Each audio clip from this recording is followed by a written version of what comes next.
Bem-vindo, galera, para mais um bate-papo com os nossos missionários. E hoje nós temos uma família aqui muito especial e eu vou deixar que eles se apresentem a vocês. Quem é você? Olá, meus irmãos, graça e paz, tudo bem? Eu sou o missionário Eliton Prado, sou também pastor, sou pai da Ana Elisa, pai do João Paulo, esposo da Isabel, natural do Rio de Janeiro, especificamente Nova Iguaçu. Que Deus abençoe, estamos aí nessa caminhada aí. Graça e paz, meus irmãos. Eu sou a Isabel, esposa do Eliton, mãe do João e da Ana Elisa, e em primeiro lugar, serva do Senhor, né? Atendendo o chamado que Ele me deu ali na Bolívia. Que legal, que bênção. E nós gostaríamos de saber de vocês como foi o seu chamado. Então, falar de chamado é uma coisa muito especial na nossa vida, né? Porque a gente tem uma missão hoje, já está trabalhando, e hora ou outra a gente se depara com essa pergunta, né? Como foi o seu chamado? Na verdade, foi há um tempo atrás. Na verdade, eu sou de família evangélica, minha mãe é evangélica, minha mãe levava para a escola dominical, para a igreja, muito pequenininho. Então eu fui criado na igreja, meu pai não era convertido, e depois de um tempo meu pai também veio a se converter, mas entretanto no decorrer do caminho eu me desviei, depois eu estava numa vigília, olha só, e cheguei lá, um pastor estava lá orando e ele colocou a mão no meu ombro e falou assim: pastor, ele falou essa palavra, botou a mão no meu ombro. E ele estava profetizando na igreja lá, eu achei que ele estava falando para frente para alguém, eu fiquei na minha, eu falei, ele está falando com o pastor, só que ele especificamente no meu ombro falou de novo. E ao decorrer da caminhada também outras vezes, e aí eu retorno para a casa do Senhor e começo a trabalhar isso no meu coração cada vez mais. Esse chamado foi cada vez mais se acendendo no meu coração e eu fui entendendo. Nas reuniões de jovem, de adolescente, brincava e ele sempre pedia para eu dar uma palavra e orar e ler a Bíblia. Eu ficava assim, nossa, eu aqui... E era como uma brincadeira, às vezes, de criança, de salinha de criança, e era assim. Mas graças a Deus o Senhor, Ele tem fortalecido até hoje esse chamado, então eu sou muito grato a Ele, porque Ele me permitiu estar trabalhando nessa seara, né? E eu louvo a Ele por isso, louvo a Deus por isso. Missionária Isabel. Eu, na verdade, a história é um pouquinho diferente. Eu me converti aos 16 anos.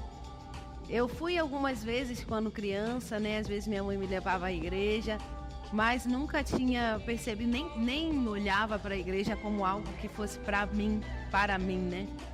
É como se eu estivesse ali de visita em algum lugar.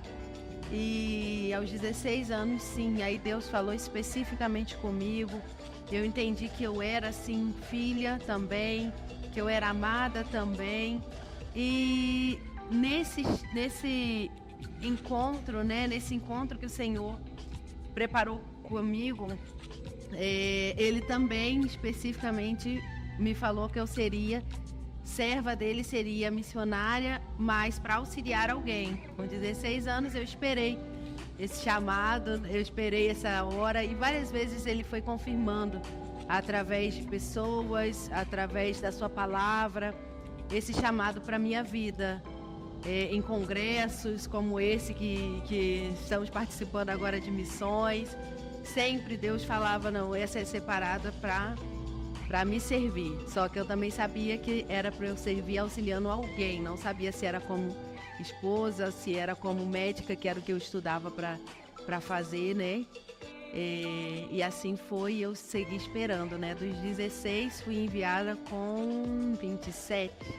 Então Deus deu um tempinho aí para preparar. Que bênção, 2 chamados ministeriais, né? Um para missionário e o outro para auxiliar, né? Gostei de ver. Muito bom. Onde vocês estão hoje? Então, hoje, atualmente, nós estamos trabalhando na Bolívia, né? Em abril agora não vou trabalhar com data não, porque minha esposa é melhor com data do que eu. Mas agora em abril fez 2 anos que nós estamos na Bolívia, trabalhando ali no campo missionário transcultural. Está sendo um grande desafio, mas eu costumo dizer também que todos os desafios, literalmente todos os desafios, o Senhor tem sido superior a eles. Amém. Então a gente louva ao Senhor porque nós temos aprendido que ao decorrer do ano, né, ao decorrer do tempo, ao decorrer da experiência que a gente vai adquirindo, que na verdade para a gente ser aprovado tem que ter prova, né? O que aprova a gente é a prova, né? Então a gente louva ao Senhor porque também lá na Bolívia o povo também tem acolhido muito a gente. A gente antes de ir, a gente orou muito pela Bolívia, sabe? A gente orou mesmo como nação. Hoje nós temos o João Paulo, que estava aqui, né? Ele é boliviano, nasceu lá na Bolívia. É um privilégio para a gente também ter um filho boliviano. A gente ama aquela nação de coração. Então a gente está ali com esse trabalho lá com a igreja, plantação de igreja, trabalhando com crianças, com ação social. Então a Bolívia para a gente é um país que a gente ama, de coração. E ressaltar também que Deus preparou tudo de maneira especial, né? Porque nós houve o chamado para a Bolívia e tudo. E o Senhor falou, não, eu vou levar no tempo que eu quiser. E foi realmente, a gente pensava, vai ser agora, estamos nos preparando, tá demorando. Mas Deus preparou todas as coisas. Nós, graças a Deus, tivemos um tempo abençoado, né? Essas portas abertas também são muito dos missionários que estavam antes de nós, né? O pastor Fernando e a missionária Elusa, que eles nos ajudaram demais, assim. Nós tivemos 3 meses com eles fazendo essa transição. Então eles nos apresentaram locais, nos apresentaram pessoas, os desafios, né? Já estavam lá orando, ou seja, Deus já estava desbravando. Quando a gente chegou, a gente pôde trabalhar, sim, sem passar por tantas intercorrências como eles, né? Então eu louvo a Deus, porque a palavra de Deus diz, né, que um planta, outro colhe, e assim vai, e assim a gente vai avançando. Quando a gente fala de mudança, já é difícil dentro do Brasil. Quem dirá para uma outra nação? Verdade. Para vocês, qual é a dificuldade de adaptação? Então, eu tenho assim, um certo problema com a adaptação, até mesmo dentro do nosso país. Eu já mudei de Campos para Campo Grande, depois mudei para Rio das Ostras, depois para Petrópolis, e para mim era um desafio muito grande, porque deixava as coisas que eu estava muito acostumado a fazer e assim tinha que deixar os amigos, tudo mais. E aí quando a gente vai para Bolívia, outro país, a gente chega, eu sou muito de amizade, de estar na rua, de estar conversando, de querer jogar bola, de querer fazer amizade. Eu gosto desse pastor, né? Gosto daquele povo assim, tá junto. Então você chega no outro país, você não conhece ninguém, você não fala bem a língua, você não tem a proximidade, você não pode ligar e falar assim, vou na sua casa. Você não conhece as pessoas. Então para mim foi um desafio muito grande essa questão dessa mudança, assim, muito radical, né? Com tudo, mas graças a Deus o tempo foi passando, né?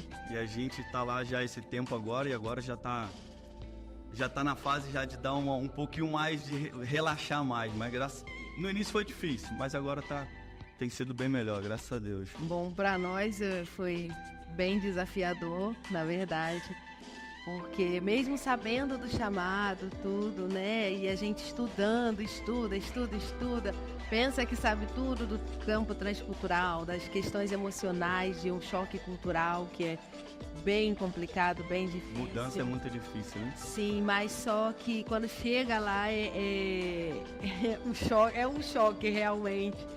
Mas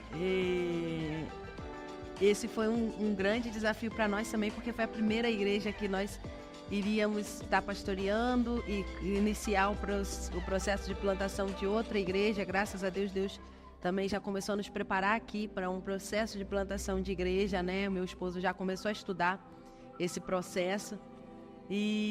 Mas para mim, um dos desafios bem difícil era a saúde, a questão da saúde. Lá não é como aqui, por exemplo, se você não tiver o seu carnê de estrangeiro, né, a sua identidade, eles nem te atendem no hospital público, então é só particular. Quando a gente chegou lá, a Elisa quebrou o braço, mas graças a Deus, Deus já tinha preparado tudo. Ele, por conta do Covid, já tinha passado o Covid, mas a gente foi obrigado a fazer um seguro, e esse seguro, ela quebrou o braço em tempo que esse seguro ainda estava em vigência. Então nós conseguimos fazer tudo. O hospital que nós fomos aceitava cartão de crédito, que é algo difícil. Lá também não é todo lugar que aceita cartão de crédito estrangeiro. E nós conseguimos realizar tudo e tudo foi pago para a glória de Deus. E outro desafio muito grande, eu como mulher, para mim um desafio em especial é lidar com a solidão, né? Lidar com estar sozinha, lidar com não ter a família, um apoio. Por exemplo, tem uma filha, um bebê e não tem aquele apoio. Então é muito sozinha e às vezes a gente não tem, eu, né, esposa, como mulher, não tem com quem contar assim para conversar, para contar as dificuldades. Muito forte, né? A gente percebe que quando você, para se adaptar numa outra cultura, você tenta de várias formas para tentar estar naquele local, né? E às vezes a gente enfrenta dificuldades enormes nessa caminhada. Mas eu gostaria de saber de vocês, assim, se vocês pudessem contar alguma curiosidade da cultura, alimentação, se vocês pudessem contar uma curiosidade para alguém, o que vocês contariam? Rapaz, a gente tem assim, eu sou da Baixada Fluminense, sou do Rio, e a gente tem assim uma questão com, como é que eu posso explicar assim, para não ser pesado, né? Com algumas drogas mesmo. Então a gente chega na Bolívia e a gente olha em qualquer lugar, tem folha de coca. Não é a cocaína, folha de coca que produz, né? Mas pra gente do Rio chegar lá e ver em qualquer lugar, eles estão vendendo. Eles estão mascando, eles mascam, eles põem na boca, e geralmente a pessoa para dirigir por muito tempo, ela tira um pouco da fome, também desperta um pouco também, dá um pouco de ânimo, dá força. Então o povo tem essa cultura lá. Então pra gente, pra mim que sai do Rio de Janeiro, que eu chego lá, se você tá na rua, qualquer venda que você veja, eles estão vendendo.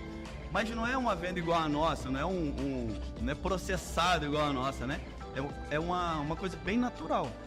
É a folha mesmo, natural. Eu nunca tinha visto na minha vida. Então quando eu pego na mão, eu falo assim, meu Deus, que é isso, né? Tanto mal que causa a sociedade isso daqui, e aqui muito natural. Muito natural. Então pra gente, pra mim especificamente, não sei pra minha esposa, né? Mas pra mim especificamente, foi um choque muito grande quando eu cheguei lá e vi assim, logo de cara, falei, nossa, como que é? Como é que...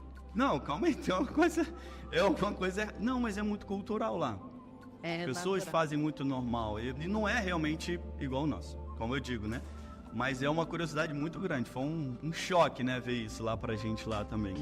Curiosidade alimentar, todo mundo acha o máximo a sopa da cabeça de porco, né? Chama patasca. É uma sopa que eles cozinham por horas ali. A noite inteira, né? A noite inteira a cabeça de porco. Eu comi... Não achei ruim, é boa. O aspecto, talvez, quem não gosta muito de comida pastosa, talvez não vai se adaptar muito bem, né? Tem o cérebro, é a cabeça, literalmente, do porco. E aí, não cozinha com sal, aí pra mim foi o pior, porque você tem que colocar o sal na hora, então não pega o tempero também. Então, assim, isso aí é uma coisa muito... E curiosidade é que você não consegue essa patasca depois de meio-dia. Você só come esse alimento de parte da manhã até o meio-dia. Depois você não encontra mais. Só que outra coisa também que eu queria falar rapidinho, nós fomos convidados para ir num sítio, conhecer lá. E quando a gente chega lá nesse sítio, tinha uma carne de um animal. Que agora eu não sei qual animal era. Só que eu sempre comia alguns animais silvestres, mas a minha esposa não. E quando a gente tá lá e o rapaz falou assim, você quer um pedaço? Eu falei, quero. E não tava assado com sal também. Isso aí, comida tem que ter sal para temperar, né? E aí eles trouxeram o pedaço do animal, era a parte da coxa. Só que a parte da canela do animal e o pé ainda tava com o cabelo. E a pata ainda tava com a pata, com a unha, com tudo. E eu comecei a comer, aí botei um salzinho, botei um limão. Aí não botei limão, botei só um sal, peguei um pedaço e comi. Eu não tenho problema, eu comi bem. Eu comecei orando e falei, Senhor, dá graça à minha esposa, que ela coma, que ela que não passe mal, e orando por ela, e pedindo a Deus por ela, assim, não aberto, mas pensando, né? Daqui a pouco a minha esposa pega um pedação da coxa, tem um limãozinho aí? Ah, moça, tem. Pegou o limão, botou por cima, botou um sal e ó, Tava gostoso. começou a comer. Eu falei assim, ó, agora me dá um pouquinho dessa graça também, que eu também tô precisando também. Eu teria que orar por você agora. Foi demais agora pra ela, agora é minha vez agora. Mas foi assim, e são coisas que a gente vê que literalmente o Senhor nos dá a graça para fazer. E quando a gente fala para outros brasileiros que estão lá, mas com outros objetivos, do que a gente faz e do que a gente passa, eles falam assim, não é possível. A gente faz compra num mercadão lá, que é feira. É o mercado. É um mercado, mas só que é uma feira, né? Algumas em céu aberto e outras não, que é fechado, mas é uma feira. E todos os lugares que a gente compra, teve uma vez lá, um período lá, acho que foi carnaval, eles botam um fogareirozinho com um carvão e faz lá a sua... uma oferenda lá, alguma coisa, né? Interessante como que o Senhor, ele guarda nos mínimos detalhes. Nós passamos em todos os lugares que a gente faz compra no carnaval, que a gente estoca algumas coisas em casa pra gente não sair. Era uma festa de algum... Um período, né? É um período lá que eles têm de uma adoração, eles têm muitas adorações, assim, como de povos indígenas originários. Sim. Essas questões. E aí a gente falou, não, vamos comprar e estocar em casa pra gente ficar lá, pra gente não precisar ficar saindo nesse período. E aí a gente foi na feira comprar normal. Quando a gente chega lá, a gente vai, lá a gente chama cacerita, né? Que é a que a gente tem o mais costume de comprar. Porque eles agradam quando você compra lá. Vira cliente, se você compra, faz sua compra do mês, eles dão um sal. Ah, dá um macarrão, dá um presentinho pra criança. Você compra lá na legumes, ela vai, pega uma cebolinha e te dá de presente. Faz essas coisas pra te agradar também, como você é cliente. A gente começa a passar por esses lugares e a gente identifica uma coisa diferente. Que nenhuma dessas onde a gente passou não tinha aquele negócio. E aí a gente foi embora, a gente começou a conversar e falou assim, você percebeu uma coisa? Eu falei, o quê? Nenhuma dos lugares tinha esse negócio. Eu falei, é verdade, não. E aí, a que a gente mais tem intimidade, que a gente mais compra as coisas, fomos depois conversando com ela, é da Igreja Batista, o esposo, os filhos, são super agradáveis. Passamos um tempo no Brasil, quando nós voltamos, a nossa filha queria ir lá dar um abraço nela. O nosso filho vê, né? Ele quer jogar os braços para ir pro braço dela. Então, assim, tanta amizade que a gente fez com ela. Então, assim, o Senhor cuida nesses detalhes também. É porque lá, assim, a gente tem um pouco de dificuldade de entender que lá tem uns supermercados como os daqui, poucos são, não são muitos, são algumas redes famosas, mas a maioria das pessoas compram nesses mercados, que são mercados com vários comérciozinhos. É um grande galpão. Que a gente chama de mercado lá, aqui seria uma feira.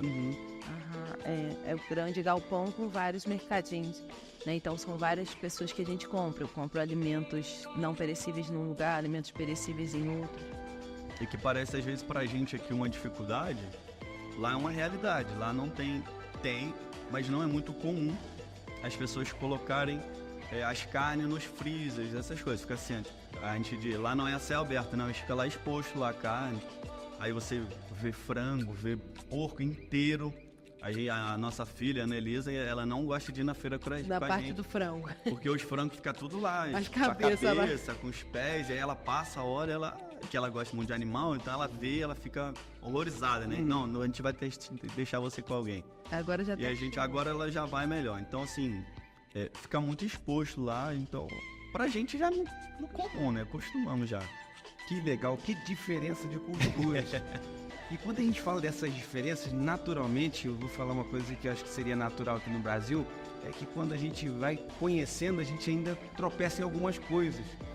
Mas assim, eu acho que se a gente pudesse nomear isso, hoje, esses tropeços culturais, a gente chamaria de meme, né? Que ficaria na resenha nossa hoje. E eu gostaria de perguntar para vocês alguma gafe que se tornaria um meme, vamos assim dizer, né, na nossa linguagem. Para você, o que seria uma gafe lá que vocês vivenciaram aí? Primeiro eu vou falar uma séria, né? Talvez não seja um meme específico, mas assim que a gente chega lá cru. Não sabia praticamente da cultura transcultural, que nem ela falou no início, a teoria, né? Mas imagina o cara aprender futebol na teoria. Não tem como, tem. O cara é bom porque ele treinou desde criança e tem um dom, né? Mas enfim, a gente chega lá com algumas orientações e tal, e fomos convidados para almoçar, a gente está na mesa lá sentado, e um do dono da casa falou brincando, a gente todo mundo brincando, conversando, e aí a irmã dele levanta da mesa e fala assim, ó, não pode levantar da mesa quem não terminar de comer tudo. Não especificamente tudo do prato, né, mas comer toda a comida aí que você colocou aí no seu prato, não a comida da mesa, mas no seu prato. E aí eu pego... Você colocou não, né? Eles colocam e é isso aí. Aí você lá, se você é convidado, você não serve a sua comida, eles servem. Curiosidade daquela pergunta, e sempre quando você é convidada, o prato é bem cheio. Eles querem te honrar. Então, bem cheio pra mim, bem cheio pra minha esposa. Temos uma filha de 6 anos, 5 quando chegou lá, era bem cheio pra ela. Então eu tinha que comer o meu, tinha que comer o da minha filha, e às vezes eu tinha que comer o dela ainda, porque era bem cheio. E aí a gente tá nessa mesa lá grande, com bastante gente, e ela levanta e fala isso, ó, não pode levantar, comer tudo do seu prato. Aí todo mundo riu, brincou. Eu comi tudo e tal. Levantei depois, a gente ficou conversando. No outro dia eu falei com ele, sua irmã é engraçada, né? Falou aquilo lá, brincando, que não podia levantar da mesa sem comer tudo. Mas minha irmã não tava brincando. Eu, como assim? Ele é uma falta de respeito, você levantar da mesa, deixar a comida no prato, ou levantar da mesa e com todo mundo aí. Aí eu, sim.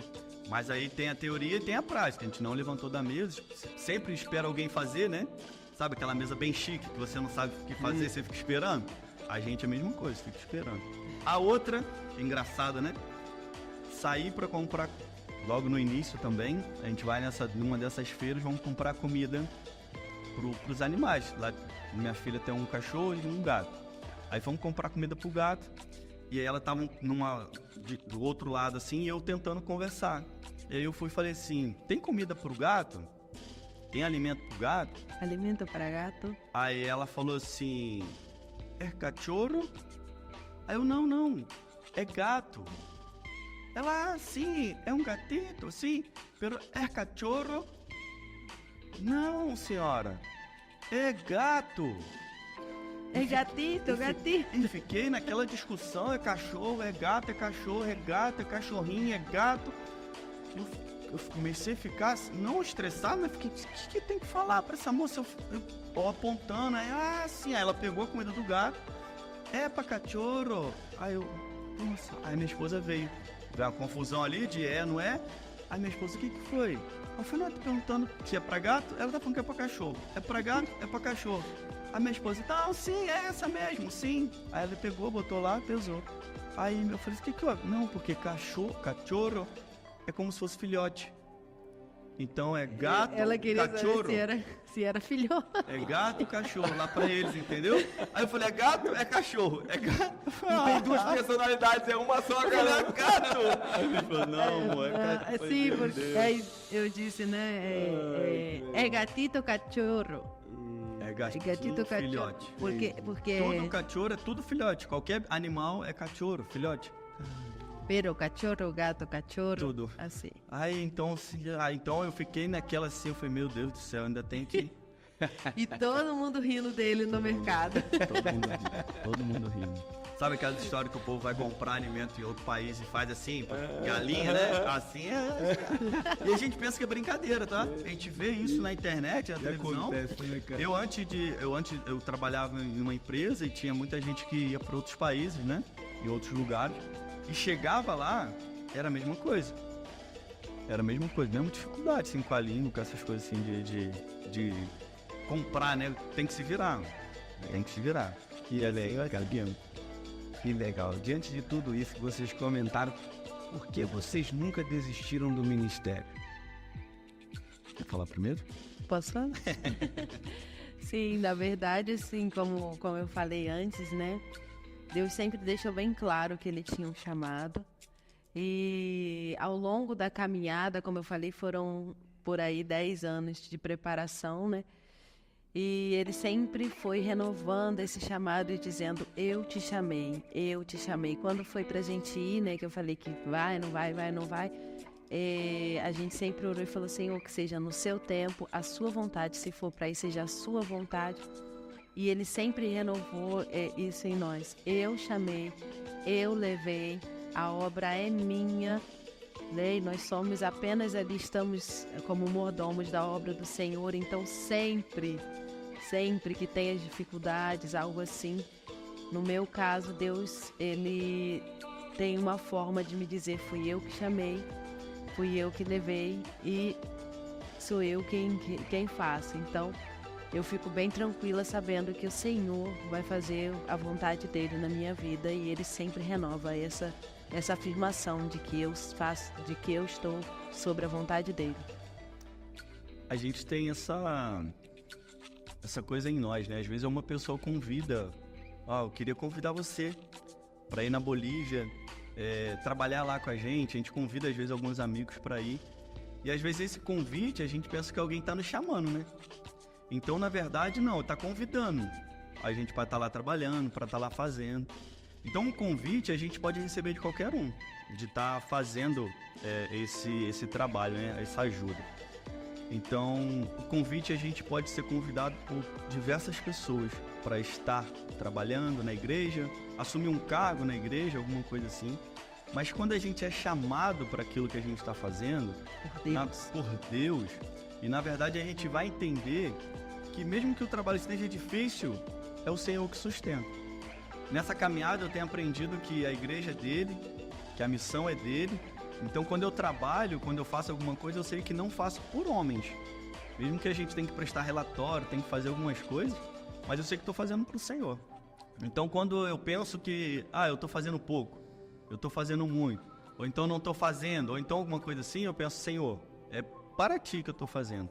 E às vezes a gente cansa, a gente fica um pouco desanimado, mas aquilo no coração, foi eu que te chamei. Porque se o homem chama, qualquer empecilho, qualquer dificuldade, a gente vai desistir. Não, eu vou embora. E aí passa por isso. Não, eu vou embora, não quero ir embora. Mas aí a gente recorda, como a esposa está falando. A gente recorda, não, o Senhor me chamou para estar aqui. Não foi ninguém, foi o Senhor. Quando a gente tem essa convicção do chamado por Deus, o trabalho é mais suave. Glória a Deus. E não só a gente recorda, né?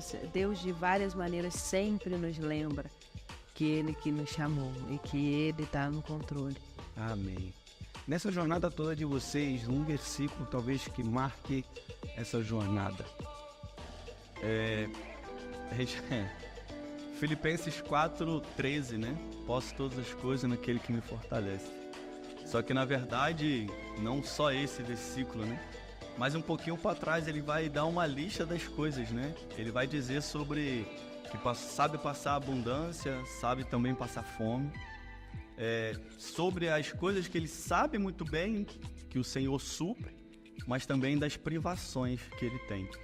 Quando a gente entende que o Senhor, cada momento das nossas vidas, ele nos sustenta, mas também quando a gente tem falta, ele é a nossa falta ali. O Senhor é o meu pastor e de nada terei falta, né? Então a gente sabe que o Senhor, ele faz a gente passar por algumas situações, mas para fortalecer de fato a nossa vida. Então, Filipenses 4:13 eu acho muito interessante que a gente vê esse slogan em carro, em comércio, só que as pessoas, eu não tenho exatamente a certeza, né? Mas algumas pessoas às vezes se esquecem do pouquinho antes que o apóstolo Paulo está dizendo. E a gente louva o Senhor por cada momento da nossa vida. Se temos muito, se temos pouco, se temos saúde ou então se temos privação, é o Senhor que tem sustentado ainda a nossa vida, graças a Deus. Amém. E o meu, como eu falei, né, eu tive um processo do Senhor me chamar, do Senhor me buscar. E desde que eu li esse versículo, eu me senti incluída nele. E eu levo ele com carinho no meu coração. Está em Oséias, capítulo 2, verso 23, que diz assim: E eu amarei aquela que se chama não amada. Para aquele que se chama não meu povo, eu direi: Você é o meu povo. E ele responderá: Tu és o meu Deus. Esse é uma passagem que que chamou muito a minha atenção, né? Como eu falei, aos 16 anos que eu me vi chamada e eu não sentia que aquilo ali era para mim, que eu poderia um dia fazer parte do povo de Deus. Eu até achava bonito, mas eu achava, aquilo ali é para eles são os privilegiados de estar ali. E até que o Senhor falou, não, você também é meu povo, você também é minha amada.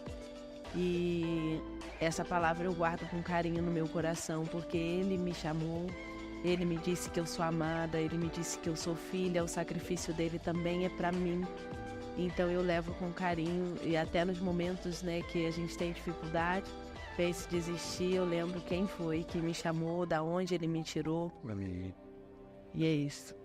Se vocês pudessem definir família. Preciosidade do Senhor. Amém. Aquilo que Ele nos deu, mais do que como... A gente não pode esquecer disso ao momento algum, né? O pastor, o missionário. Antes da igreja, o Senhor me deu uma família, né? Às vezes a gente coloca a igreja na frente e a gente perde a família. Às vezes a gente coloca todo o trabalho na frente e deixa a família. Não consegue ter um tempo com a família, mas eu vejo que é algo muito importante para o Senhor. Eu falo como homem, né? O Senhor me deu uma preciosidade para eu cuidar. Então eu tenho que... Tudo que é precioso a gente tem que cuidar muito bem, né? Como um cristal que a gente tem na mão. Então eu admiro muito. Tô vendo minha filha agora como tá crescendo, meu filho, minha esposa. E eu louvo ao Senhor pela família que eu tenho. Então, se fosse resumir, é a preciosidade do Senhor. Sim, para mim é igualmente algo especial que Deus nos deu, né? Eu tava olhando ali pro meu bebê e realmente, se eu fosse definir, seria presente mesmo. Temos tanto as lutas e as alegrias são ali juntos, né? E o Senhor, Ele nos mostra como o seu amor através deles. Bolívia. É um amor inexplicável. Por que eu digo amor inexplicável? Porque na verdade a gente não eu não consigo expressar o tanto que eu tô amando a Bolívia o tempo que eu tô lá. E parece que já eu me sinto como parte da Bolívia. E agora então, eu brinco lá, né, com os irmãos e falo, o dia que o Senhor me levar da Bolívia, nós somos itinerantes, então o dia que o Senhor me levar da Bolívia, eu não vou conseguir esquecer a Bolívia mais. Nosso primeiro campo, nosso primeiro desafio. Só que aí também eu levo um filho boliviano, né? O resto da vida. Então a gente ama a Bolívia e também como eles têm nos recebido lá. Bolívia para mim é o meu segundo país. Mas a gente tem amado a Bolívia de coração. Exatamente, né? É um local que Deus tem usado tanto para trabalhar no nosso coração e nossas orações estão, né? Nosso trabalho está lá, mas nossas orações estão, nós intercedemos muito por aquele local. Tenho uma série de dificuldades espirituais, né? É um campo, todo missionário que chega lá fala, nossa, é um peso espiritual diferente. É um campo bem difícil. A gente, por exemplo, está desbravando um bairro onde exatamente no local que a gente está não tem igreja. Então é desbravar mesmo. Quando a gente foi entrar ali, a gente tentava entrar de qualquer forma, tentando alugar um espaço, tudo. E Deus falou conosco, né? Com jejum e oração. E aí a gente entendeu o tamanho da batalha espiritual que a gente estava entrando. Mas também nos deu um amor especial por aquele local, por aquelas pessoas. Os irmãos ficaram cuidando lá enquanto a gente está aqui no congresso. E eu estava vendo os vídeos, ai, como estranho meus bebês, meus ninhos. Eu cuido das crianças. E eles estavam lá louvando, né? São em torno de 30 crianças. E já sinto falta deles, então algo especial. Ser missionário é? Ser cuidado por Deus. Glória a Deus. Sim, é levar a mensagem enquanto estamos sendo cuidados. Missões hoje. Prioridade da igreja. Sim, tem que ser prioridade da igreja, eu concordo. Que bênção. Muito bom ter vocês com a gente. Que alegria poder conhecê-los e poder viver esse momento tão especial. Nós desejamos que Deus continue abençoando poderosamente a vida de vocês, a Bolívia através de vocês, e que aconteça algo extraordinário sobre aquela nação através da vida de vocês, é o nosso desejo. Foi muito bom conhecê-los e que Deus continue abençoando você grandemente, viu? Um grande abraço para todos, que Deus continue abençoando a vida da sua família, né? Aqueles que ficaram aqui no Brasil, que Deus continue abençoando também a vida deles. Foi muito bom ter vocês com a gente nesse bate-papo, então nós vamos encerrando por aqui. Amém. Amém. Obrigada. Deus abençoe, irmãos. Graça e paz.